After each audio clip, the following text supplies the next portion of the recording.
amateeka agafuga okugeya kukkirizibwa kubanga era ne bw'otageya naawe bakugeya kyekisooka.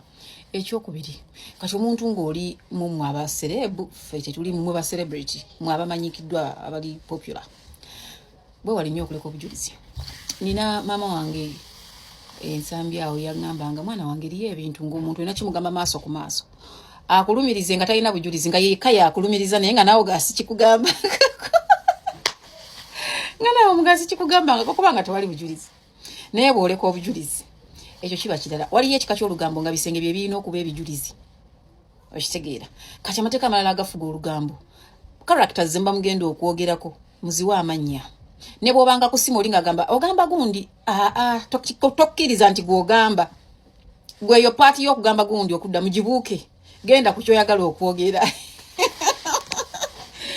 kubanga ne waba yakulikodinga temubaamu linnya lya muntu oyo. Yes, ne waba yakulikodinga temubaamu linnya lya muntu oba you can easily go away with it okitegeera. Toleka bujulizi mu lugambo tetuleka bujulizi.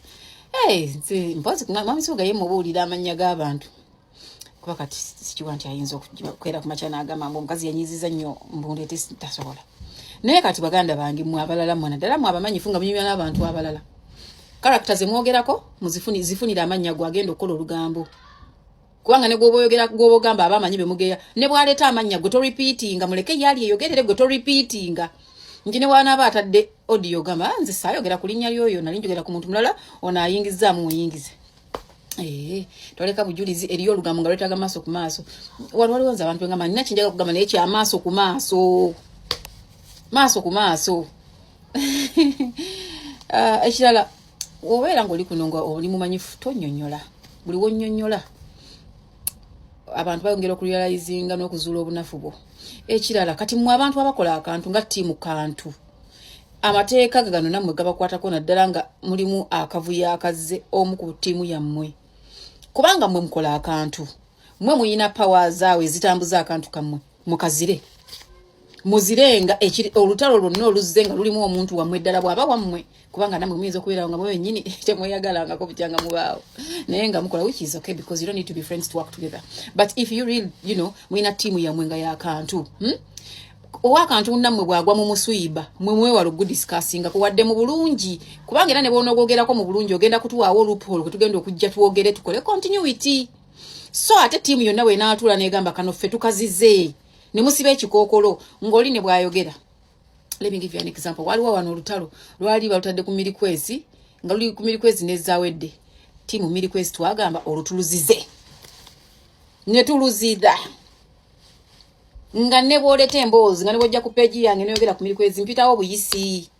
Kati nammwe abattiimu kantu muyiga okuzira entalo zirimu abantu bamwe mugambe kubanga kati buli omuntu mugamba ate kakati tuyinza okuba twayogera ne tukosa abalala ate kakati kati naffe muma mutu wa gaapu egamba nti ne tujja ne tuwongerezaako. So ttiimu kantu nammwe mu kino ekintu mutu mwokya bakwa nti n'akantu kamwe tekalina script ekibawo kye mugenderako but akantu kammwe n'ekirala akantu konna nga kalimu okuprotectinga omwana w'omuntu gwe ow'akantu munnammwe you can only protect that child nga muzize emboozi nga temugiwadde bulamu because what you feed grows. Buli kye munaawa obulamu ne mukyogerako ne mukiriikiriza kigenda kumeruka kigenda kula okitegeera. So musobolera ddala okugaana akantu ako ne katagenda mu maaso naye nga tonnyonnyola bw'oba kuleetanga mu nsonga za media. Do not explain. Come do your shit and go. Jangu ng'oli ku birala buli wonnyonnyola oyongera ku bantu bongera kulala loopholes aba continuity nga nawo bawadde continuity nti ate kati yagamba ati kulina agambe bw'ati naye kibo kimmu obulamu ne kifa kubanga kuno ku media tekuliika akuliisa tekuliika akusoza be baani bonnyonnyola. I've always asked people mwe baani bange nnyonnyole mwe baani bange nga bwe nali ntandika ebintu bye muŋŋamba okunnyonnyola nabeebuuzaako nti nedda kasiga bannyonnyola. Gwe buli kyoba ompuliddeko ekinjogeddwako kitwale beera na waddembe okwongeramu emboozi enyume nze siakujja kuwoza nze mpoleza mu kkooti kubanga eyo sebe ekkakatako maaso ga mwami Nsuluga kubanga ewooyo mpoza. And my kids there's a certain point in life wemba nina okubanyonnyola nti no it's like this and that. Kati abasigadde kabe baganda bange I don't kabe bakwano bange I don't kati ate mmwe aba social media ye mmwe baani bange drag gwekyoleta tugende n'ekyo bw'oleeta kino kumacha mutuntu noera nti tugende n'ekyo kyoera kye tugende nakyo ng'obulamu bweyongerayo mu maaso naye nga Kim Love saakuwagira nalisaajo ntwala lwaki nkumanyi bambi naye nga abakyala b'omukati eyo gye mwoleza mukati mwoleza I don't think muyina obuti eyo bambuulizeeko mwoleza wano ku lukoba oba ku kimashini bambuulizeeko bagambe internet fe tetwagigwako bugwi tugenza okujja ku internet okulusanga entalo nga tulina ze twayitamu ez'oku TV ezaali enzibumu ezaali enkambwe nti kati nze kizibu nnyo ddala omuntu okunkozesa ensobi ku internet tebakulimba.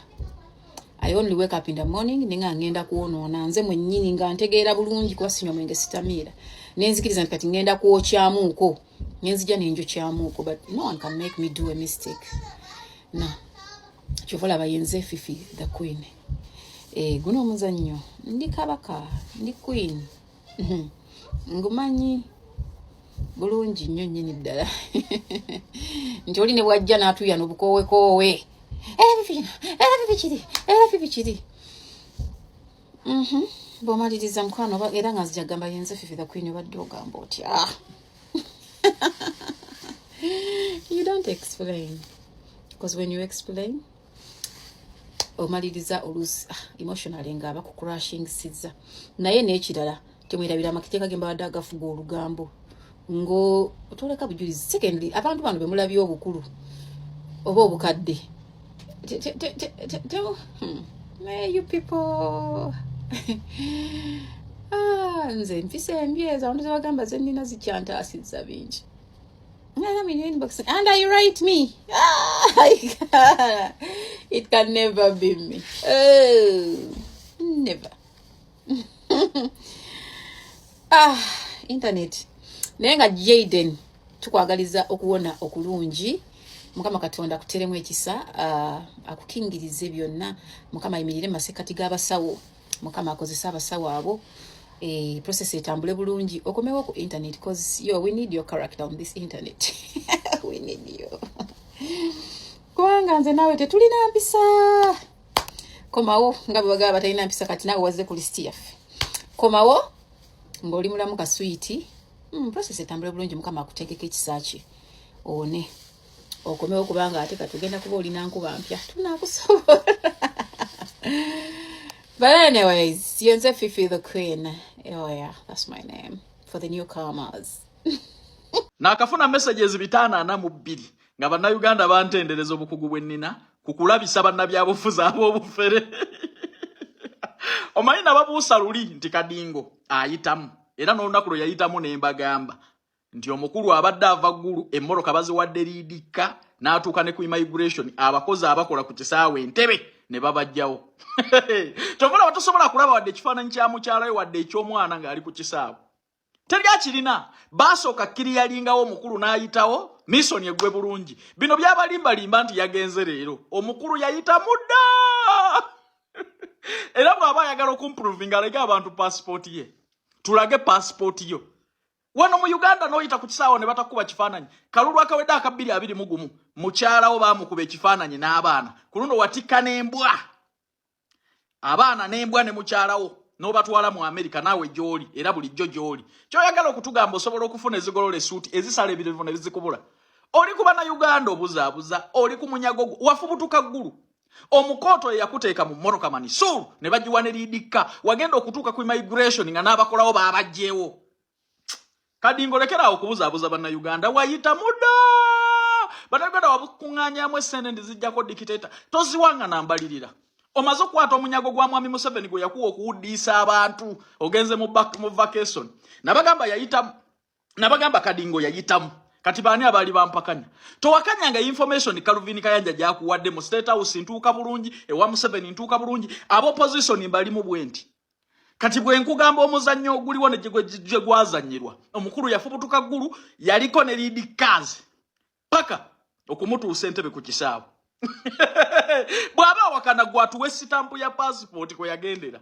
bwe bate yafuluma weeks 2 emabega kadingo nonya bobuzaabuza gwe lya munyago gwo neze kyenkakasa gujja kukutuga